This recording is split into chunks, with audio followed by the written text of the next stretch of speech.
ಮತ್ತು ಎಲ್ಲ ಎಂಡಿಗಳನ್ನ ಫ್ಯಾಕ್ಟರಿ ಮಾಲೀಕರನ್ನ ಕರೆಸ್ತೀವಿ, ಒಂದು ಚರ್ಚೆ ಮಾಡೋದು ಮುಕ್ತವಾಗಿ. ಹೋರಾಟಕ್ಕಿಂತ ಚರ್ಚೆ ಭಾಳ ಅವಶ್ಯಕತೆ ಅಂತ ಕರೆಸಿದ್ರು ಸರ್. ಕರೆಸಿದಾಗ ಅವರು ಮಾತು ಹೇಳಿದ್ರು, ನಿಮ್ಮ ಬೇಡಿಕೆ ಏನದ ಅಂತಂದಾಗ ನಾವೊಂದು ಬೇಡಿಕೆಯನ್ನು ಇಟ್ಟಿವಿ. ಅವಾಗ ಅವ್ರು ಏನಿದ್ರು, ಫ್ಯಾಕ್ಟರಿ ಎಂಡಿಗಳ ಮೀಟಿಂಗ್ ಮಾಡ್ತೀನಿ, ಒಂದು 2 ಗಂಟೆ ಸಮಯ ಕೊಡ್ರಿ ಅಂತಂದಾಗ ಒಂದು ಪರ್ಸನಲ್ ರೂಮ್ನೊಳಗೆ ಎಲ್ಲಾ ಫ್ಯಾಕ್ಟರಿ ಎಂಡಿಗಳ ಮೀಟಿಂಗ್ ಮಾಡಿದಾಗ ಎಂಡಿಗಳು ಎಷ್ಟು ಅಹಂಕಾರ ತೋರಿಸಿದ್ರು ಅಂತಂದ್ರೆ 50 ರೂಪಾಯಿ ಕೊಡ್ತೀವಿ ಬಹಳ ಒತ್ತಾಯ ಮಾಡಿದ್ರೆ ಅದ್ರ ಮ್ಯಾಗ ₹1 ಕೊಡ್ಲಿಕ್ಕೆ ಆಗೋದಿಲ್ಲ ಅಂತೇಳಿ ಒಂದು ಒಳ್ಳೆ ಸಂದೇಶ ಅವ್ರು ಕೊಟ್ಟರು. ನಮ್ಗೆ ಆ ಒಳ್ಳೆ ಸಂದೇಶವನ್ನು ನಾವು ಸ್ವೀಕಾರ ಯಾವ ರೀತಿ ಮಾಡಿದ್ವಿ ಅಂದ್ರೆ, ಫ್ಯಾಕ್ಟರಿ ಮಾಲೀಕರನ್ನ ಎಂಡಿಗಳನ್ನ ಲಾಕ್ ಮಾಡ್ರಿ ಅಂತೇಳಿ ನಾವು ಕರೀತೀವಿ. ಜಿಲ್ಲಾಧಿಕಾರಿಗಳು SP ಅವರು ಏನ್ ಅಧಿಕಾರಿಗಳು ಬಂದಿದ್ರು ಎಲ್ಲರೂ ಒಳಗೆ ಚಾವಿ ಹಾಕ್ರಿ, ನಮಗೆ ನ್ಯಾಯ ಕೊಟ್ಟವ್ರು ಹೋಗಿ ನಮ್ಮ ಅಧಿಕಾರಿಗಳದಾರ ಗಟ್ಟಿ ಇವತ್ತು ರೇಟ್ ತಗೊಂಡು ಹೋಗೋಣ. ಯಾಕಂದ್ರೆ ಪ್ರತಿ ವರ್ಷ ಏನಾಗ್ತಾ ಇತ್ತು ಸರ್, DC ಅವರು ಶುಗರ್ ಕಮಿಷನರ್ ಮೀಟಿಂಗ್ ಕರೀತಾ ಇದ್ರು, ನಾವು ಹೋಗ್ತಾ ಇದ್ವಿ ಎಲ್ಲ ರೈತ ಮುಖಂಡರು ಎಲ್ಲ ಜಿಲ್ಲೆಯಿಂದ ಚರ್ಚೆ ಮಾಡೋದು. ಶುಗರ್ ಕಮಿಷನರು ಬೆಂಗಳೂರು ಮುಖ್ಯಮಂತ್ರಿ ನಿಯೋಗ ಹೋಯ್ತಾನೆ ಅಂತೇಳಿ ರೈತರಿಗೆ ಮೋಸ ಮಾಡತಕ್ಕಂಥ ಕೆಲಸ ನಡೀತಾ ಇತ್ತು. ಅವಾಗ ನಾ ಏನಂದೆ, ಸರ್ ಹಾಗಲ್ಲ, ಈ ಮೀಟಿಂಗ್ ಒಂದು ನ್ಯಾಯ ಸಿಗಬೇಕು. ನಾ ಹಳ್ಳ್ಯಾಗ ವಾಪಸ್ ರೈತರು ಹೋದಾಗ ಬೆಳಗಾವಿ ಮೀಟಿಂಗ್ ಹೋಗಿದ್ರಿ ಏನ್ ರೇಟ್ ಆಯ್ತು ಅಂತ ಕೇಳಿದಾಗ ಏನು ಉತ್ತರ ಕೊಡೋದು, ಅದಕ್ಕೊಂದು ರೇಟ್ ಇವತ್ತು ತಗೊಂಡು ಎಂಡಿಗಳನ್ನ ಲಾಕ್ ಮಾಡಿಬಿಡ್ರಿ, ಗೇಟ್ ಲಾಕ್ ಮಾಡಿಬಿಡ್ರಿ ಅಂತ ಒಂದೇ ಗೇಟ್ ಇತ್ತು ಶುಗರ್ ಕಮಿಷನರ್ ಆಫೀಸ್ ಹೊರಗೆ ಹೋಗ್ಲಿಕ್ಕೆ. ಅದನ್ನು ಲಾಕ್ ಮಾಡಿದಾಗ ಸಂಜೆ 9 ಗಂಟೆವರೆಗೆ ಸಂಪೂರ್ಣ ಲಾಕ್ ಆದಾಗ DC ಅವ್ರು ಬಂದು ನಮ್ಗೆ ವಿನಂತಿ ಮಾಡ್ಕೊಂಡು, ಗುರುಜಿ MD ಅವ್ರು ನಾವು ಕರ್ಸೀವಿ, ನಿಮ್ಗೆ ಬೆಲೆ ಕೊಟ್ಟು ನಾವು ಮೀಟಿಂಗ್ ಮಾಡಿಸೀನಿ, ನನಗೆ ಗೌರವ ಕೊಡ್ರಿ, ಇವತ್ತ ನಾ ಶುಗರ್ ಕಮಿಷನರ್ ನಿಯೋಗ ಹೋಗ್ತೀನಿ ಬೆಂಗಳೂರಿಗೆ ಅಂತಂದಾಗ ನಾನು ಬರೋದಲ್ಲ ಸರ್, ಎಲ್ಲ ನೀವು ಕರ್ಕೊಂಡು ಹೋಗಿ ಅಂತ ಒಂದು 20 ಜನ ರೈತರು ಅವರೇ ಕರ್ಕೊಂಡು ಹೋಗಿ ಶುಗರ್ ಕಮಿಷನರ್ ಮೀಟಿಂಗ್ 19ನೇ ತಾರೀಕು ಮಧ್ಯಾಹ್ನ 3 ಗಂಟೆಗೆ ಮುಗಿದ್ರೊಳಗ ಈ ಜಿಲ್ಲೆಯ ಕೆಲವು ರಾಜಕಾರಣಿಗಳು ಏನ್ ಮಾಡಿದ್ರು ಅಂತಂದ್ರೆ, ರಾಜ್ಯಪಾಲರಿಂದ ಹಾಗೂ ರಾಜ್ಯದ ಮುಖ್ಯ ಕಾರ್ಯದರ್ಶಿಯಿಂದ ಒಂದು ಸಹಿ ಮಾಡಿಸ್ಕೊಂಡ್ರು. ನಾಳೆ ಬೆಳಗ್ಗೆ 20ನೇ ತಾರೀಕು ದೀಪಾವಳಿಯನ್ನ ಫ್ಯಾಕ್ಟರಿ ಚಾಲು ಆದ್ರೆ ಹೋರಾಟಗಾರಿಗೆ ಅವಕಾಶ ಸಿಗಂಗಿಲ್ಲ, ದೀಪಾವಳಿ ಒಳಗೆ ಯಾವ ರೈತರು ಬರಂಗಿಲ್ಲ. ಬಹಳ ಚೆನ್ನಾಗಿ ಬುದ್ಧಿಯನ್ನು ಓಡಿಸಿದ್ರು. ಇದು 18ನೇ ತಾರೀಕು ಆಗಿರ್ತಕ್ಕಂಥ ಸರ್. ದಿಢೀರಾಗಿ ನಾನೇನಿದೆ ರಾಜ್ಯಾಧ್ಯಕ್ಷರಿಗೆ ಫೋನ್ ಮಾಡಿ, ಗುರುಜಿ ಹಿಂಗಾಗ್ಯಾರ ಏನ್ ಮಾಡೋಣ ಅಂತಂದಾಗ, ಏನಿಲ್ಲ ಗುರ್ಲಾಪುರ ಐಬಿಗೆ ಬಂದ್ಬಿಡ್ರಿ, ಎಲ್ಲರೂ ಕೊಡ್ಕೊಳ್ಳೋಕೆ ಎಲ್ಲ ನಮ್ಮ ಜಿಲ್ಲಾ ಮುಖಂಡರು ಮಲ್ಲಪ್ಪಣ್ಣ ಅಂಗಡಿ, ಬಾಬುಗೌಡರು, ಯಾದಗಿರಿಂದ ಮಹೇಶ್ವರ ಸುಬೇದಾರ್ ಅವರು ಎಲ್ಲರೂ ಕೂಡ್ಕೊಂಡ್ಬಿಟ್ಟು ಸರ್. ದಿಢೀರಾಗಿ ಎಲ್ಲರೂ ಗುರ್ಲಾಪುರ ಐಬಿಗಳು 5-6 ಗಂಟೆ ಒಳಗೆ ಕೂಡಿದಾಗ ಒಂದು ಮುಕ್ತವಾಗಿ ಚರ್ಚೆ ಆಯ್ತು.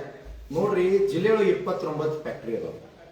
ಇವತ್ತು ಕರೆ ಕೊಟ್ಟರು ರೈತರು ದೀಪಾವಳಿ ಬಿಟ್ಟು 29 ಫ್ಯಾಕ್ಟರಿ ಬಂದ್ ಮಾಡ್ಲಿಕ್ಕೆ ಸಾಧ್ಯ ಇಲ್ಲ.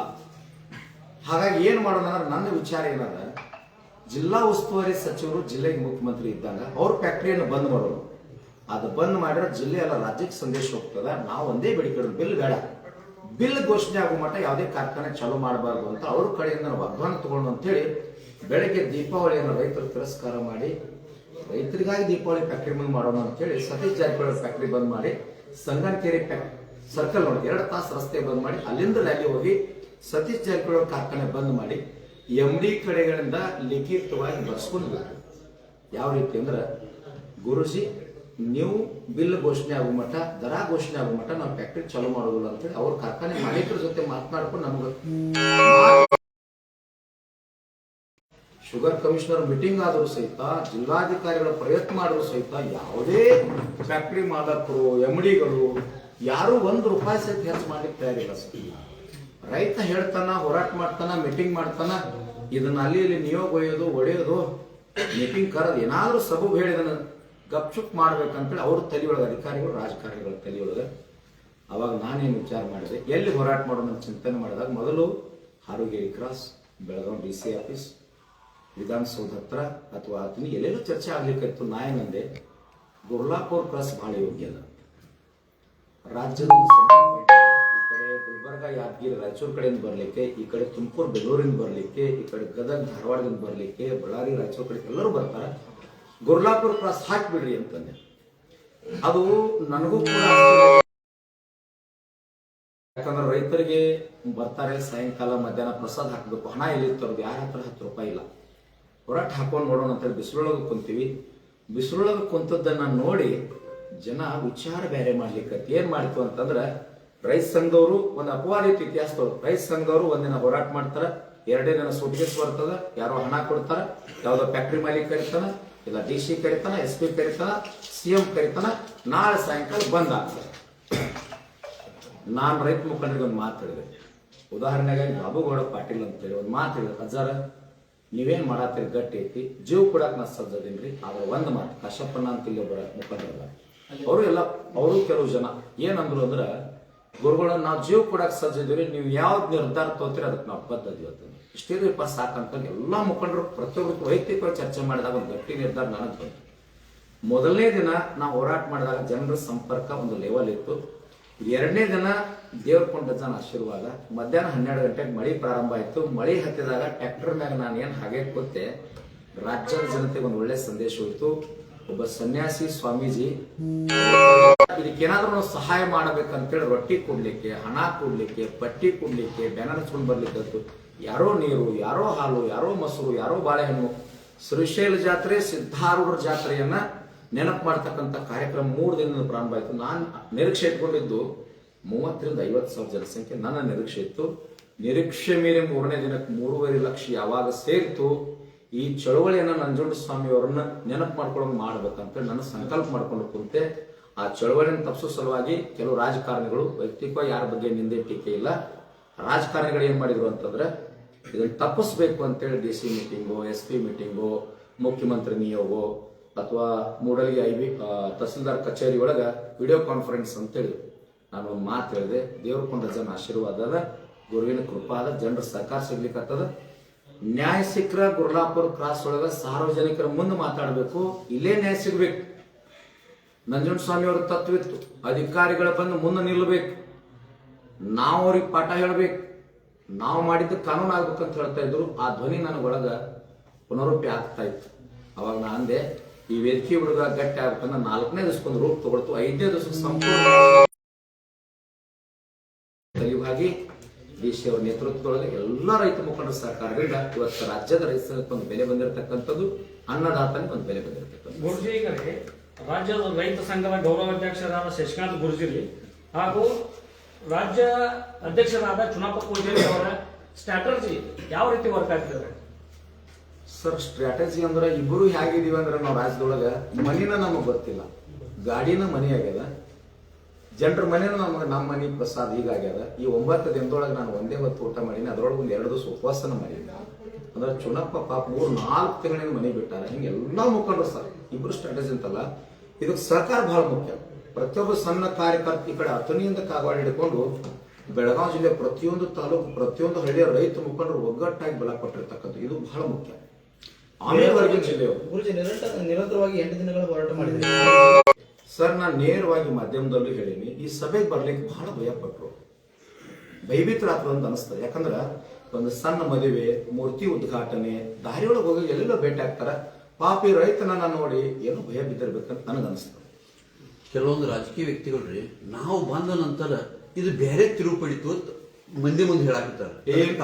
ಏನು ಸಾಧ್ಯ ಇಲ್ಲ ಸರ್, ಏನು ಸಾಧ್ಯ ಇಲ್ಲ. ನಮ್ಮ ಸೇವೆ ಮಾಡ್ಲಿಕ್ಕೆ ನಾವು ಪಗಾರ ಕೊಟ್ಟು ಇಟ್ಟಿರ್ತಕ್ಕಂಥ ಕೂಲಿ ಆಳುಗಳು ರಾಜಕೀಯ ವ್ಯಕ್ತಿಗಳು. ನಾನು ನೇರವಾಗಿ ಹೇಳಿದ್ದೀನಿ, ನಮ್ಮ ವೇದಿಕೆಯಿಂದ ನಿಮಗೆ ಗೌರವ ಬಂದದ್ದು. ನಿಮ್ಮ ಮನೆಗೆ ಅಪಾಯಿಂಟ್ಮೆಂಟ್ ಕಾಯ್ತಕ್ಕಂಥ ರೈತರಲ್ಲ, ಗುರ್ಲಾಪುರ ಕ್ರಾಸ್ ಒಳಗೆ ಕೂತಿರ್ತಕ್ಕಂಥವ್ರು. ನಮ್ಮ ಅಪಾಯಿಂಟ್ಮೆಂಟ್ ನಮಗೆ ಫೋನ್ ಹಚ್ಚಿ ಯಾವಾಗ ಬರಲಿ ಅಂತ ಕೇಳಿ ಕಾಯ್ದು ನಮ್ಮ ಸಮಯವನ್ನು ತಗೊಂಡು ಗುರ್ಲಾಪುರಕ್ಕೆ ಬಂದಿರತಕ್ಕಂಥದ್ದು. ನಾವು ಗೌರವ ಕೊಟ್ಟಾಗ ನಿಮಗೆ ಗೌರವ. ಅಂದ್ರ ವಿಜಯೇಂದ್ರ ಬಂದು ವಸತಿ ಮಾಡಿದ ನಂತರ ಇದು ರೈತ ಸಂಘದ ಒಂದು ಬೇರೆ ಸ್ವರೂಪ ಪಡಿತು, ಅದಕ್ಕೆ ಇಷ್ಟು ಇದನ್ನ ಆಯ್ತು, ಬಲಿಂದ ಆಯ್ತು ಅಂತಕ್ಕಂಥ ಮಾತುಗಳು ಕೇಳ್ಬೇಕು. ಅದಕ್ಕೆ ಸರ್ ಏನಿಲ್ಲ, ಯಾವ ವ್ಯಕ್ತಿಯಿಂದ ಬಲಾಢ್ಯ ಪಡೆದಲ್ಲ, ಪ್ರತಿಯೊಬ್ಬ ಅನ್ನದಾತನಿಂದ ಬಲಾಢ್ಯ ಪಡೆದಲ್ಲ. 5.5 ಲಕ್ಷ ಸಂಖ್ಯೆ ಸೇರಿದಾಗ ವಿಜೇಂದ್ರ ಅವ್ರು ಬರ್ಲಿಕ್ಕೆ ಪ್ರಯತ್ನ ಮಾಡಿದ್ರೆ ವಿನಃ ಶಶಿಕಾಂತ್ ಗುರುಜಿ ಒಬ್ಬ ಕೂತಿದ್ರೆ ಯಾವ ರಾಜಕೀಯ ವ್ಯಕ್ತಿನಲ್ಲಿ ಬರ್ತಿರ್ಲಿಲ್ಲ. ಚುನಾಪಾ ಪೂಜಾರಿ ಕೂತಿದ್ರು ಯಾವ ವ್ಯಕ್ತಿ ಬರ್ತಿರ್ಲಿಲ್ಲ. ಇದು ಪ್ರತಿಯೊಬ್ಬ ರೈತರು ಸ್ವಯಂ ಪ್ರೇರಿತ ಲಕ್ಷಗಟ್ಟಲೆ ಅಕ್ಕಿ ಕೊಟ್ಟಿದಾರ, 100 ಕ್ವಿಂಟಲ್ ಅಕ್ಕಿ ಕೊಟ್ಟಾರ, ತಾಯಂದ್ರ ಕಸ ಹೊಡೆದಾರ. ಗುರ್ಲಾಪುರ ಕ್ರಾಸ್ನ ಆ ಏರಿಯಾದ ಹುಡುಗರು 200 ಜನ ಹುಡುಗರು 4 ಗಂಟೆಯಿಂದ ರಾತ್ರಿ 12 ಗಂಟೆ ಮಟ್ಟ ಸೇವೆ ಮಾಡ್ಯಾರ. ಹಿರಿಯರು ಮನೆ ಬಿಟ್ಟಾರ. ಇವರೆಲ್ಲ ರೈತರು ಈ ಶಕ್ತಿಯನ್ನ ನೋಡಿ 5-6 ಲಕ್ಷದ ಸಂಖ್ಯೆ ನೋಡಿ ಈ ವೇದಿಕೆಗೆ ಹೋದ್ರೆ ನಮಗೂ ಗೌರವ ಬರ್ತದ, ಅನ್ನದಾತನ ವೇದಿಕೆಗೆ ಹೋಗ್ಲಿಲ್ಲ ಅಂದ್ರೆ ರಾಜ್ಯ ಚೀತು ಅಂತದಂತೇಳಿ ಎಲ್ಲಾ ನಾಯಕರ ಸಾಲು ಗುರ್ಲಾಪುರ ಬಂದಿದೆ. ಈಗ ತಾವು 9ನೇ ದಿವಸಕ್ಕೆ ನಿಮ್ಗೆ ದುಡಿಮೆಗೆ ಪ್ರತಿಫಲ ಸಿಕ್ತು, ಅದಕ್ಕೆ ತಾವೇನು ಹೇಳಕ್ಕೆ? ಏನಿಲ್ಲ ಸರ್, ನಂಜುಂಡಸ್ವಾಮಿಯವರ ತತ್ವದ ಮೇಲೆ ಚಳವಳಿ ಹಾಕಿದಾಗ ಚಳವಳಿಯಿಂದ ನ್ಯಾಯ ಸಿಕ್ಕಿರ್ತಕ್ಕಂಥದ್ದು 1980 ನಂತರ. ಇದು ಇತಿಹಾಸ. ಸಣ್ಣ ಸಣ್ಣ ನ್ಯಾಯ ಸಿಕ್ಕದ, APMC, ನೀರಾವರಿ, ಕರೆಂಟು ಮತ್ತೊಂದೆಲ್ಲ ಸಿಕ್ಕದ. ಆದ್ರೆ ಕಾರ್ಖಾನೆಗಳ ವಿರುದ್ಧವಾಗಿ ಸರ್ಕಾರದ ವಿರುದ್ಧವಾಗಿ ಮಣಿಸಿ 300 ರೂಪಾಯಿ ಬಿಲ್ ತಗೊಂಡಿರ್ತಕ್ಕಂಥ ಇತಿಹಾಸ ಇದು ಐತಿಹಾಸಿಕವಾಗಿರತಕ್ಕಂಥದ್ದು. ಶಶಿಕಾಂತ್ ಗುರೂಜಿ ಅವರ ದೃಢ ನಿರ್ಧಾರ, ಅಚಲವಾದ ಶಕ್ತಿ, ಇದರಿಂದ ಗೆಲುವು ಸಿಕ್ತು. ನನ್ನಿಂದ ಗೆಲ್ಲುವಂತೇನಿಲ್ಲ ಸರ್. ಈ ಎಲ್ಲ ರೈತರಿದ್ರ, ಕಾರ್ಯಕರ್ತರಿದ್ರ, ಅನ್ನದಾತ ಇದ್ರ ಶಶಿಕಾಂತ್ ಗುರೂಜಿಯಿಂದ ಗೆಲುವಲ್ಲ. ಅಲ್ಲ, ಇದು ವೈಯಕ್ತಿಕ ಗೆಲುವಲ್ಲ. ಈಗ ರೀ ಅಧ್ಯಕ್ಷರು ಮತ್ತು ನೀವು ತಾವು ಗುರುಜಿಗಳು ನಿಮ್ಮ ಮ್ಯಾಗೆ ಇಟ್ಟಂತ ವಿಶ್ವಾಸ ರೈತರೆಲ್ಲರೂ ಇಟ್ಟಿದ್ರು. ಅದಕ್ಕೆ ಏನ್ ಹೇಳ್ತೀರಿ ನೀವು ಅವ್ರಿಗೆ? ಸರ್, ಆ ವಿಶ್ವಾಸದಿಂದನೂ ನಾನು ಕುಂತಿದ್ದೆ. 2 ಸಾರಿ ಹೇಳಿನಿ, ಒಂದೇ ಮಾತು ಹೇಳಿದೆ. ನನ್ನ ಮೀಟಿಂಗ್ ಒಯ್ಯಬೇಕು, ಮುಖ್ಯಮಂತ್ರಿಗೆ ಭೇಟಿ ಮಾಡಿಸ್ಬೇಕು, ಈ ವೇದಿಕೆಯನ್ನು ಕೀಳಿಸ್ಬೇಕು, ಈ ವೇದಿಕೆ ಹೈವೇಕ್ ಅರೆಸ್ಟ್ ಮಾಡಿ ದಿಕ್ಕು ತಪ್ಪಿಸಿ ಚಳವಳಿ ಹೊಡಿಬೇಕಂತ ರಾಜಕಾರಣ ಮಾಡಿದ್ರು. ಅವ್ರಿಗೆ ಹೇಳ್ತೀನಿ, ನಾನು ಸಾಮಾನ್ಯ ಅಜ್ಞಾನಿ ಮನುಷ್ಯ ಅಲ್ಲ, MA BEd ಮನುಷ್ಯ ಅದೀನಿ, ಶಾಲೆ ಕಲ್ತವದೀನಿ. ಎಲ್ಲ ರೈತ ಸಂಘ 31 ಜಿಲ್ಲಾ ತಿರುಗಾಡಿ ದೊಡ್ಡ ದೊಡ್ಡ ರೈತ ಮುಖಂಡರ ಜೊತೆ ನಿರಂತರ ಚರ್ಚೆ ಮಾಡಿ ಚಳವಳಿ ಹೆಂಗೆ ರೂಪಿಸ್ಬೇಕಂತ ದಿನನಿತ್ಯ ಚರ್ಚೆ ಮಾಡ್ತಾ ಇದ್ದೇನೆ. ಯಾವ ರೂಪಕ್ಕೆ ಒಯ್ಬೇಕು, ಇದನ್ನ ಸಿಟ್ಟಿನ ಕೈ ಒಳಗೆ ಕೊಡಬಾರ ಚಳವಳಿ ಅಂತಂದ್ರೆ ಶಾಂತಿಯುತವಾಗಿರ್ಬೇಕು. ಸರ್ಕಾರ ಅವಾಗ ತಲಿವಾಗ್ತದಂತ ನಿರ್ಧಾರ ಮಾಡಿಕೊಂಡಾಗ ಇದು ಗಟ್ಟಿಯಾಗಿ ಇದಕ್ಕೊಂದು ಬೆಲೆ ಸರ್. ಮಠಾಧೀಶರು, ದಲಿತ ಪರ ಸಂಘಟನೆಗಳು, ಕನ್ನಡ ಪರ ಸಂಘಟನೆಗಳು ಎಲ್ಲನೂ ನಿಮ್ಗೆ ಸಾಥ್ ಕೊಟ್ಟರು. ಇದಕ್ಕೆ ಅವ್ರಿಗೆ ಏನ್ ಹೇಳಕ್ ಬಯಸ್ತಾರೆ? ರಾಜ್ಯದ ಪ್ರತಿಯೊಂದು ಸಂಘಟನೆಗಳು ಸರ್, ದಲಿತ ಪರ ಸಂಘಟನೆ, ಕನ್ನಡ ಪರ ಸಂಘಟನೆ, ಕಾರ್ಮಿಕ ಸಂಘಟನೆ, ಕೂಲಿ ಕಾರ್ಮಿಕರ ಸಂಘಟನೆ, ಕಸ ಹೊಡಿತಕ್ಕಂಥವ್ರು, ವಕೀಲರು, ಡಾಕ್ಟರು, ಇಂಜಿನಿಯರು, ವಿದ್ಯಾರ್ಥಿಗಳು, ಹೆಸರು ಹೇಳಲಿಕ್ಕೆ ಆಗ್ತಾ ಇಲ್ಲ, ಆಟೋ ಡ್ರೈವರ್ಗಳು, ಮೇಸ್ತ್ರಿಗಳು, ರಾಜ್ಯದ ಮರೆತರು ಸಹಿತ ಎಲ್ಲಾ ಸಂಘಟನೆಯವರು ಎಲ್ಲಾ ಜಾತಿ ಧರ್ಮ ವ್ಯತ್ಯಾಸವನ್ನು ದೂರ ಸರಿಸಿ ರೈತ ಅಂತಕ್ಕಂಥ ವೇದಿಕೆ ಗೌರವ ಕೊಟ್ಟು ಎಲ್ಲರೂ ನಮ್ಮ ಬೆಂಬಲ ಕೊಟ್ಟಿದ್ದಾರೆ. ತಮ್ಮ ಮಾಧ್ಯಮದ ಮೂಲಕ ಅವರೆಲ್ಲರ ಪಾದಕ್ಕೆ ಬಿದ್ದು ಇಲ್ಲಿಂದ ನಾನು ಅವ್ರಿಗೆ ಧನ್ಯವಾದಗಳು ಸರ್. ಸುಟಿಗೆಸ್ಗಾಗಿ ಹೋರಾಟ ಮಾಡುವಂತಹ ಬಹಳಷ್ಟು ರೈತ ಸಂಘಟನೆಗಳು ಇದಾವೆ ಸರ್, ಇವ್ರ ಬಗ್ಗೆ ಏನ್ ಹೇಳ್ತೀರಿ ಸರ್? ಒಂದು ಸಾರಿ ಬದುಕಿನೊಳಗೆ ಒಂದೇ ಸಾರಿ ಇತಿಹಾಸ ನಿರ್ಮಾಣ ಆಗ್ತದೆ. ರೈತ ಸಂಘದ ಮ್ಯಾಗ 1980 ನಂತರದಲ್ಲಿ ನಂಜುಂಡಸ್ವಾಮಿಯವರ ಅಸ್ತಂಗತ ಆದ ನಂತರ ಹೋರಾಟಗಾರ ಮೇಲೆ ಸುಟಿಗೆಸು ಅದು ಇದು ಏನಿತ್ತಲ್ಲ, ಅದೆಲ್ಲ ಅಪವಾದವನ್ನ ನಿಮ್ ಗುರ್ಲಾಪುರ ಪ್ಲಸ್ ಅಳಿಸಿ ಹಾಕಿರ್ತಕ್ಕಂಥದ್ದು. ಹಸಿರು ಟವಲ್ ಹಾಕೊಂಡು ಸಾಮಾನ್ಯ ಮನುಷ್ಯ ಆದರೂ ಸಹಿತ ಪ್ರತಿಯೊಬ್ಬ ವ್ಯಕ್ತಿ ಕೈ ಮುಗಿತಕ್ಕಂಥ ಇತಿಹಾಸ ಹಾರುಗೇರಿ ದೇವರಕೊಂಡ ಅಜ್ಜನ ಆಶೀರ್ವಾದದಿಂದ ಗುರ್ಲಾಪುರದವರು ತಯಾರಾಗಿ ನಿಂತು ಬಿಡಿಸ್ತಾರೆ. ರೈತ ಸಂಘದವ್ರು ಜಗತ್ತಿನೊಳಗೆ ಯಾವಾಗೂ ಅಪವಾದ ಕೊಡೋದಿಲ್ಲ. ಕೆಲವು ಆಫೀಸ್ನಲ್ಲಿ ಕೇಳಿ ಬರ್ತಾ ಇದೆ ಸರ್, ಹಸಿರು ಟವಲ್ಗಳು ಹಾಕೊಂಡು ಬರ್ತಾರೆ, ದುಡ್ಡು ವಸೂಲಿ ಮಾಡ್ತಾರೆ ಅಂತ ಹೇಳಿ ಕೆಲವು ರೈತರುಗಳು ಇದ್ದಾರೆ. ಅವ್ರು ಯಾರು ರೈತರಲ್ಲ ಸರ್, ಹೊಟ್ಟೆ ಪೂರ್ತಿಗಾಗಿ ಹೊಟ್ಟೆಪಾಡಿನ ಜೀವನಕ್ಕಾಗಿ ಮಾಡ್ತಕ್ಕಂಥವ್ರು ರೈತ ಸಂಘದವರಲ್ಲ. ಇಲ್ಲೇನು ಗುರ್ಲಾಪುರ ಪ್ರಾಸ್ತೊಳಗೆ 5-6 ಲಕ್ಷ ಜನ ಸೇರಿತಾರಲ್ಲ, ಇವರೆಲ್ಲ ನಿಜವಾದ ಕಬ್ಬು ಬೆಳೆಗಾರರು, ಇವರೆಲ್ಲ ರೈತರು, ಮುಖಂಡರ ತತ್ವೊಂದು ರೈತ ಮುಖಂಡರು ಮಾತ್ರ. ಸುಟ್ಗೇಸು ಆಫೀಸ್ ಒಳಗೆ ಹೋಗಿ ಹಪ್ತ ವಸೂಲಿ ಮಾಡೋದು, ಆಫೀಸರ್ಸ್ ಕಡೆ ರೊಕ್ಕ ವಸೂಲಿ ಮಾಡೋರು ರೈತ ಸಂಘದವರಲ್ಲ. ಅವ್ರನ್ನ ಜನ ಕೂಡ ತಿರಸ್ಕಾರ ಮಾಡೋದು. ಈಗ ನೀವು CMಗೆ ಏನ್ ಹೇಳಕ್ ಇಷ್ಟಪಡ್ತೀರಿ? ಧನ್ಯವಾದ. ನೀವು 9 ದಿವಸಕ್ಕೆ ಅವ್ರು ಮುಂದಾಳದಾಗ ಮುಂದೆ ಹೊರದು ಒಂದು ಎಲ್ಲ ಫ್ಯಾಕ್ಟರ್ ಕರೆದು ಇದನ್ನ ಮಾಡಿ ಒಂದು ಏನೋ ಒಟ್ಟು ರೈತರಿಗೆ ಒಂದು ಚಲೋ ಆಗಲ್ಲ ಅನ್ನೋ ಒಂದು ವಿಶ್ವಾಸದಿಂದ ಅವ್ರು ಮಾಡಿದ್ರು. ಅದಕ್ಕೆ ನೀವು ಏನ್ ಹೇಳ್ತೀರಿ? ಸೂಕ್ಷ್ಮ ಮಾಹಿತಿ ಸರ್. ಮೀಟಿಂಗ್ ನಡೆಯೋಕ್ಕಿಂತ ಮುಂಚೆ ನನಗೆ ಬಂದಿರತಕ್ಕಂಥ ಮಾಹಿತಿ ಫ್ಯಾಕ್ಟರಿ ಅವರು ನಮಗೆ ಬೇಕಾದ್ರೆ ಸರ್ಕಾರದವ್ರು ಕೊಡಿ ಅಂತೇಳಿ ಒಂದು ಗಟ್ಟಿ ನಿಲುವು ಹಿಡಿದಿದ್ರು. ಆದ್ರೆ ಈ ರಾಜ್ಯದ ಮುಖ್ಯಮಂತ್ರಿಗಳಾಗಿರ್ತಕ್ಕಂಥ ಸಿದ್ದರಾಮಯ್ಯನವರು, ನಂಜುಂಡಸ್ವಾಮಿಯವರು ಗರಡಿಯೊಳಗೆ ಬೆಳೆದಿರ್ತಕ್ಕಂಥವ್ರು, ನಾನು 3-4 ಸಾರಿ ಅವ್ರಿಗೆ ಹೇಳ್ತಾ ಇದ್ದೆ ಮಾಧ್ಯಮಗಳ ಮೂಲಕ, ನೀವು ನಮ್ಮ ನಂಜುಂಡಸ್ವಾಮಿಯವ್ರ ಗರಡಿಯೊಳಗೆ ಬೆಳೆದವರು, ಅವರ ರಾಜಕೀಯ ಗರಡಿಯೊಳಗೆ ಬೆಳೆದವರು, ರೈತರಿಗೊಂದು ನ್ಯಾಯ ಕೊಡಿಸ್ರಿ, ನಿಮ್ಮಿಂದ ಇದು ಸಾಧ್ಯದ, ಗಟ್ಟಿ ಮುಖ್ಯಮಂತ್ರಿ ಅದಿರಿ. ಬಾಬಾ ಸಾಹೇಬ್ ಅಂಬೇಡ್ಕರ್ ಸಂವಿಧಾನದ ಪದ್ಧತಿಯೊಳಗ ನೀವು ಅದರ ಪ್ರಕಾರ ನೀವು ಸರ್ಕಾರ ನಡೆಸ್ರಿ, ಮಾಲೀಕರು ನೀವು ಭಾಗ ಬೇಡ್ರಿ, ನಿಮ್ ಜೊತೆ ನಾವಿದ್ವಿ ಅಂತ ಹೇಳಿದಾಗ ಅದು ಕೇಳಿಸಿತ್ತು ಅಥವಾ ಸುದ್ದಿ ಮುಟ್ಟಿಸಿದ್ರು ಗೊತ್ತಿಲ್ಲ. ಸಿದ್ದರಾಮಯ್ಯನವ್ರು ಮಾಡಿರ್ತಕ್ಕಂಥ ನಿರ್ಧಾರಕ್ಕೆ ನಾನು ಧನ್ಯವಾದ ಹೇಳ್ತೀನಿ. ಎಲ್ಲಾ ಫ್ಯಾಕ್ಟ್ರಿ ಕೆಲವೊಂದು ನಿರ್ಧಾರಗಳನ್ನ ಹೇಳಬಾರ್ದು. ಒಬ್ಬ ಯಾರೋ ಫ್ಯಾಕ್ಟ್ರಿ ಮಾಲಕ 50 ರೂಪಾಯಿನ ಕೊಡೋದು ಬಿಟ್ಟು ಹೆಚ್ಚಿಗೆ ಕೊಡೋಕ್ಕಾಗೋದಿಲ್ಲ ಅಂತ ಅಂದಾಗ ಸಿದ್ದರಾಮಯ್ಯನವರು ಮಾತು ಹೇಳಿದ್ರಂತೆ, ನೀನು ಎಲ್ಲಾ ಫ್ಯಾಕ್ಟ್ರಿಯಲ್ಲಿ ಬರೋದು ಕೊಟ್ಟು ಹೊರಗೆ ಹೋಗಂತ ಹೇಳಿದ್ರಂತೆ. ಆ ಸುದ್ದಿ ನನಗೆ ಬಂದದ. ಅಷ್ಟು ಗಟ್ಟಿ ನಿರ್ಧಾರ ತಗೊಂಡಿರ್ತಕ್ಕಂಥ ಸನ್ಮಾನ್ಯ ಸಿದ್ದರಾಮಯ್ಯನವರಿಗೆ ಸರ್ಕಾರ ಅಲ್ಲ, ಇಡೀ ರಾಜ್ಯದ ಜನತೆಯ ಪರವಾಗಿ ಸರ್ಕಾರಕ್ಕೆ ನಾನು ಧನ್ಯವಾದ ಸಲ್ಲಿಸ್ತೇನೆ. ಕೊನೆಯದಾಗ್ರಿ ಸಚಿವರು ಬಂದು ಇಲ್ಲಿ ಬಂದು ನಿಮ್ಮನ್ನ ವಿನಂತಿ ಮಾಡ್ಕೊಂಡು ಸರ್, ವಿಧಾನಸೌಧಕ್ಕೆ ಬರೀ ಅಲ್ಲೇ ಮಾತಾಡಿ ಬಗೆಹರಿಸೋಣ ಅಂತ ಹೇಳಿ ಅಲ್ಲಿ ನೀವು ಯಾರೋ ಹೋಗಿಲ್ಲ. ಅದಕ್ಕೆ ಸರ್ ಅದೇ ಹೇಳಿದಲ್ರ, ಪಾಪ ಮಾಧ್ಯಮದವ್ರು ಕೇಳಿದ್ರು ಸೋಟಿಗೆಸ್ ಅಂತೇಳಿ. ನಾನು ಒಂದು ನಿರ್ಧಾರ ಮಾಡಿದ್ದೆ, ಇದರಲ್ಲಿ 3 ಕನಸುಗಳನ್ನ ಕಂಡಿದ್ದೆ, ಅದು 3 ಗೆಲುವಾಗಿದೆ. ಒಂದೇದು, ರಾಜ್ಯದಲ್ಲಿ 20-25 ಸಂಘಟನೆಗಳೇ, ದಕ್ಷಿಣ ಕರ್ನಾಟಕ ಬೇರೆ, ಆ ಜಿಲ್ಲೆ ಬೇರೆ, ಉತ್ತರ ಕರ್ನಾಟಕ ಬೇರೆ, ಕಲ್ಯಾಣ ಕರ್ನಾಟಕ ಬೇರೆ, ಕಿತ್ತೂರು ಕರ್ನಾಟಕ ಬೇರೆ ಸಂಘಟನೆ ಒಡೆದು ಹೋಗಿದ್ದು ಸರ್. ಅದು ಒಂದು ಕನಸಿತ್ತು. ನಂಜುಂಡಸ್ವಾಮಿ ಅವರು ಹುಟ್ಟು ಹಾಕಿದ ಕನಸು, ಒಂದೇ ವೇದಿಕೆ ಮ್ಯಾಗ ತರಬೇಕು, ಆ ಸಂಘಟನೆ ಈ ಸಂಘಟನೆ ಬೇಡ, ಟವಲ್ ಹಾಕಿದವ್ರು ನಾವೆಲ್ಲ ಒಂದು ಅಂತಕ್ಕಂಥ ಭಾವನೆ ಬರಬೇಕು.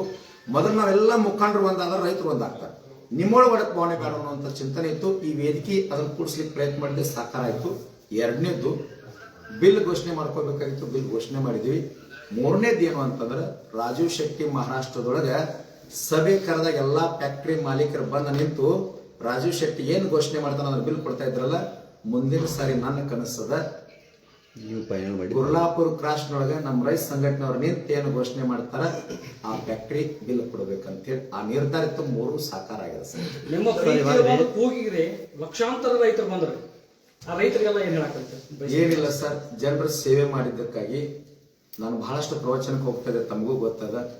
ಬಡತನದಲ್ಲಿ ಮದುವೆಗಳಿಗೆ ಹೋದಾಗ, ಅಯ್ಯಪ್ಪ ಸ್ವಾಮಿ ಪೂಜೆಗೆ ಹೋದಾಗ, ಎಲ್ಲೇ ಹೋದಾಗ ನಾನು ದಕ್ಷಿಣ ಕೊಡು ಅಂತ ಇರಲಿಲ್ಲ. ಕಾರ್ಡ್ನೊಳಗೆ ಹೆಸರು ಹಾಕಿದ್ರೆ ಬರ್ತೀನಿ ಅಂತಿರ್ಲಿಲ್ಲ. ಯಾರೋ ಪರಿಚಯದಿಂದ ಒಬ್ರು ಫೋನ್ ಹಚ್ಚಿದ್ರು ಸರ್, ಸಾಮಾನ್ಯ ವ್ಯಕ್ತಿಯಾಗಿ ಹೋಗ್ತಾ ಇದ್ದೆ, ಗುರುವಾಗಿ ಹೋಗ್ತಿರಲಿಲ್ಲ. ಅದೊಂದು ಸೇವಾ ಭಾಗ್ಯ ಅಂತ ಹೋಗ್ತಾ ಇದ್ದೆ. ಆ ಸೇವೆಗೆ ಅವರೆಲ್ಲ ಗೌರವ ಕೊಟ್ಟು ನಾನೊಂದು ಕರೆ ಕೊಟ್ಟಾಗ ನೀವೆಲ್ಲ ಬರಬೇಕು ಅಂತಂದಾಗ ನಾನು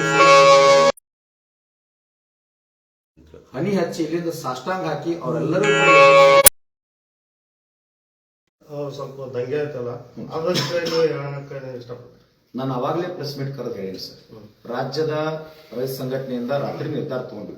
ಸಚಿವರಿಗೆ ನಾವು ಗಡುವು ಕೊಟ್ಟಾಗ ಹೈವೇ ಬಂದ್ ಮಾಡೋದನ್ನ ಹಿಂದೆ ತಕೊಳ್ತೀವಿ ಅಂತ ಹೇಳಿದಾಗ ನಮ್ಮ ಸಂಜು ಹಾವನ್ನವ್ರ ನೇತೃತ್ವದಲ್ಲಿ ಒಂದು 2,000 ರೈತರು ಕರ್ಕೊಂಡು ಹತ್ತರಿಗೆ ಟೋಲ್ ಬಂದ್ ಮಾಡ್ಲಿಕ್ಕೆ ಹೋದಾಗ ನಮ್ಮ ರೈತರಲ್ಲ ಒಂದು 500 ಜನ ಬೇರೆದು ಈ ಹೋರಾಟದ ಚಳವಳಿ ದಿಕ್ಕು ತಪ್ಪಿಸಬೇಕು, ಪ್ರಕ್ಷುಬ್ಧ ಮಾಡಿ, ಲಾಠಿ ಚಾರ್ಜ್ ಮಾಡಿ, ಅರೆಸ್ಟ್ ಮಾಡಿ ಗುರ್ಲಾಪುರ ವ್ಯಕ್ತಿ ಕೀಳಿಸ್ಬೇಕಂದ್ರೆ ಅದು ಸಾಧ್ಯ ಆಗಲಿಲ್ಲ. ಕಲ್ಲು ಹೊಡೆದವ್ರು ನಮ್ಮವರೆಲ್ಲ ಅರೆಸ್ಟ್ ಮಾಡಂತ ಹೇಳಿವಿ.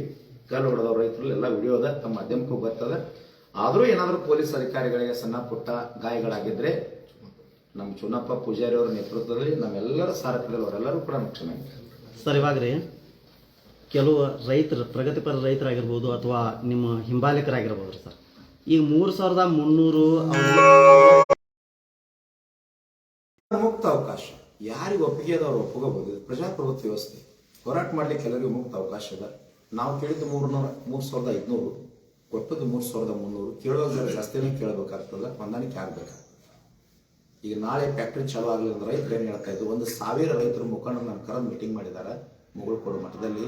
ಒಂದು ಮಾತು ಹೇಳಿದ್ರು, ಗುರುಜಿ ಎಷ್ಟು ಜಲ್ದಿ ಮುಗಿತದ ಅಷ್ಟು ಒಳ್ಳೇದ್ರಿ, ಬೇರೆ ಪೀಕ್ ಹಾಕಬೇಕು, ಕಬ್ಬ ತೆಗಿಬೇಕ್ರಿ, ಲಗಾನ್ ಕೊಟ್ಟಿವಿ, ಗ್ಯಾಂಗ್ ಬಂದ್ ನಿಂತವ್ರಿ, ಟ್ರ್ಯಾಕ್ಟರ್ ನಿಂತಾವ, ಮುಂದೆ ರೈತರಿಗೆ ಸಮಸ್ಯೆ ಆಗ್ತೈತೆ ಅಂದಾಗ ರೈತರ ನಿರ್ಧಾರ ನನ್ನ ನಿರ್ಧಾರ ಅಲ್ಲ. ಅವಾಗ ಹೇಳಿದಾಗ ಆ ಹೋರಾಟವನ್ನ ಸರಳವಾಗಿ ಮುಗಿಸ್ಬೇಕು, ನ್ಯಾಯ ಸಿಗಬೇಕು. ಯಾವುದೇ ಆಫೀಸ್ ಆಗ್ಲಿ ಅಲ್ಲಿ ಮಾಡಿಲ್ಲ. ಗುರ್ಲಾಪುರ ಕ್ರಾಸ್ನೊಳಗೆ ಸಾರ್ವಜನಿಕವಾಗಿ ಚರ್ಚೆ ಮಾಡಿ ಹೋರಾಟ ಮುಗಿಸಿರ್ತಕ್ಕಂಥದ್ದು ಪ್ರತಿಯೊಬ್ಬ ರೈತರಿಗೆ ತೃಪ್ತಿ ಅದ. ನಿಮ್ಗೇನಾದ್ರೂ ಬೇರೆ ಜಿಲ್ಲೆಯ ಯಾವುದೇ ರಾಜಕೀಯ ರೈತ ಮುಖಂಡರಿಗೆ ಇದು ತೃಪ್ತಿ ಆಗದೆ ಇದ್ರೆ ವಿಧಾನಸೌಧ ಅಧಿವೇಶನದೊಳಗೆ ನೀವೆಲ್ಲರೂ ನಮಗೆ ಬೆಂಬಲ ಕೊಡ್ರಿ. ನಿಮ್ಮೆಲ್ಲರ ನೇತೃತ್ವದೊಳಗೆ ಏನ್ 4,500 ರೂಪಾಯಿ ಪರ್ ಟನ್ ಟ್ಯಾಕ್ಸ್ ಸರ್ಕಾರಕ್ಕೆ ಹೋಗ್ತದ, ರಾಜ್ಯ ಸರ್ಕಾರಕ್ಕೆ, ಅದರೊಳಗಿನ 1,000 ರೂಪಾಯಿ ರೈತರಿಗೆ ಕೊಡಿಸ್ತಕ್ಕಂಥ ಪ್ರಯತ್ನ ಮಾಡೋದು. ನಿಮ್ಮೆಲ್ಲ ಕೈ ಜೋಡಿಸಿದ್ರೆ ಅದು ಸಾಕಾರ ಆಗ್ತದೆ. ನಿಮ್ ತೃಪ್ತಿ ಆಗದಿದ್ರೆ ಮುಕ್ತವಾಗಿ ಚರ್ಚೆ ಮಾಡೋಣ ಬನ್ನಿ. ಇದು ಶಿವಾನಂದ ಪಾಟೀಲ್ ಬಂದಾಗ ನಾನು ಹೇಳ್ತಾ ಇದ್ದೀನಿ, ಇದೇನು ಘೋಷಣೆ ಆಗೈತಲ್ಲ ಇಡೀ ಉತ್ತರ ಕರ್ನಾಟಕ ಸಂಬಂಧಪಡಬೇಕು, ಒಂದು ಜಿಲ್ಲೆಗೆ ಸಂಬಂಧಪಟ್ಟದಲ್ಲ, ಎಲ್ಲಾ ಜಿಲ್ಲೆ ಫ್ಯಾಕ್ಟರಿಗಳಿಗೆ ಸಂಬಂಧಪಡಬೇಕಂತೇಳಿ ಅವ್ರಿಗೆ ಕೂಡ ನಾನು ವಿನಂತಿ ಮಾಡ್ಕೊಂಡಿದ್ದೀನಿ. ಯಾದಗಿರಿ, ಬೀದರ್, ಗುಲ್ಬರ್ಗ, ರಾಯಚೂರು, ಬಿಜಾಪುರ ಎಲ್ಲಾ ಜಿಲ್ಲೆಗೆ ಸಂಬಂಧಪಡಬೇಕು, ರೈತರಿಗೆ ತೃಪ್ತಿ ಆಗ್ಬೇಕು ಅಂತ ಹೇಳಿ ವಿನಂತಿ ಮಾಡ್ತೀನಿ. ಸರ್, ಇವಾಗ ರೀ ರಾಜ್ಯದಲ್ಲಿ ಕಾಂಗ್ರೆಸ್ ಸರ್ಕಾರ ಏನಂದ್ರೆ ಸ್ಟಾರ್ಟ್ ಐತ್ರಿ, ಆದ್ರೆ ಈಗ ಅವ್ರು ಕೊಡುಗೆ ನೀಡ್ತಕ್ಕಂತಹ 50 ರೂಪಾಯಿ ನಿಮ್ಗೇನು ಮಾಡಿದಾರೆ ಅಂದ್ರೆ ರಾಜ್ಯ ಸರ್ಕಾರದಿಂದ 50 ರೂಪಾಯಿನ ಕೊಡ್ತಾ ಇದ್ದಾರೆ ಅವರು. ಆದ್ರೆ ಅವ್ರಿಗೆ ಮುಂದಿನ ದಿನಗಳಲ್ಲಿ ಈ ರೈತ ಸಂಘ ಅಥವಾ ಕರ್ನಾಟಕ ರಾಜ್ಯದ ಎಲ್ಲ ಪ್ರಗತಿಪರ ರೈತರ ಪರವಾಗಿ ಅವ್ರಿಗೆ ಮುಂದಿನ ದಿನಗಳಲ್ಲಿ ನಿಮ್ಮ ಕೊಡುಗೆ ಏನು ಸರ್? ಕೊಡುಗೆ ಅಂತ ಏನಿಲ್ಲ ಸರ್, ನಾವು ಮತ ಹಾಕಿದಾಗ ನಾವು ಕೊಡುಗೆ ಕೊಟ್ಟಾಗ ಅವ್ರ ಮುಖ್ಯಮಂತ್ರಿ ಅವ್ರು ನಮ್ಮ ಸೇವೆ ಮಾಡ್ತಾ ಇದ್ದಾರೆ. ಸೇವೆ ಮಾಡ್ಲಿಕ್ಕೆ ಒಂದು ಅವಕಾಶ ಸಿಗ್ತದ. ಮುಖ್ಯಮಂತ್ರಿ ಆದಿಯಾಗಿ ಅನ್ನದಾತನ ಸೇವೆ ಮಾಡ್ತಾ ಇದ್ದಾರೆ. ರೈತರ ಪರವಾಗಿ ನಾನು ಧನ್ಯವಾದ ಹೇಳಬಲ್ಲೆ, ಕೊಡುಗೆ ಅಂತ ಏನು ನಾನು ಹೇಳಕ್ಕಾಗುತ್ತೆ ಸರ್. ಕೊನೆಯದಾಗಿ ಎಲ್ಲ ನೀವು ಕರಿಗೆ ಹೋಗ್ಬಿಟ್ಟು ಎಲ್ಲ ರಾಜ್ಯಾದ್ಯಂತ ಜನ ನಿಮ್ಗೆ ಎದ್ದು ಬಂದ್ರೆ ಅವ್ರಿಗೇನು ಹೇಳಕ್ ಇಷ್ಟಪಡ್ತೀರಿ ಸರ್? ಒಂದೇ ಮಾತು, ಒಬ್ಬ ಸನ್ಯಾಸಿ, ಒಬ್ಬ ರಾಜ್ಯಾಧ್ಯಕ್ಷ, ಪ್ರತಿಯೊಬ್ಬ ಕಾರ್ಯಕರ್ತನ ಕರೆಗೆ ಹೋಗ್ಬಿಟ್ಟು ರಾಜ್ಯದ ಮೂಲೆ ಮೂಲೆಯಿಂದ ಜನ ಬಂದು ಅನ್ನ ಹಾಕಿ ಬಿಸಿಲಾಕೊಂಡು ಬರದಂತ ಟೆಂಟ್ ಹಾಕಿ ಹಣ ಕೊಟ್ಟು ಪ್ರಸಾದಕ್ಕೂ ಸಹಿತ ತೊಂದರೆ ಆಗಬಾರ್ದು. ರೈತರು ನೀವು ನಮ್ಮ ಸಲುವಾಗಿ ಹೋರಾಟ ಮಾಡ್ತಾ ಇದ್ದೀರಿ ಅಂತೇಳಿ ಧರ್ಮಾತೀತ, ಜಾತ್ಯತೀತ, ಪಕ್ಷಾತೀತವಾಗಿ ಏನ್ ಬಂದು ಬೆಂಬಲ ಕೊಟ್ಟಿದ್ದಾರೆ. ರಾಜ್ಯದ ಪ್ರತಿಯೊಬ್ಬ ವ್ಯಕ್ತಿಗೂ ಕೂಡ ತಮ್ಮ ಮಾಧ್ಯಮದ ಮೂಲಕ ಹಣಿ ಹಚ್ಚಿ ಅವ್ರ ಪಾದಕ್ಕೆ ನಮಸ್ಕಾರ ಮಾಡಿ ಧನ್ಯವಾದಗಳು ಸಲ್ಲಿಸ್ತೀವಿ.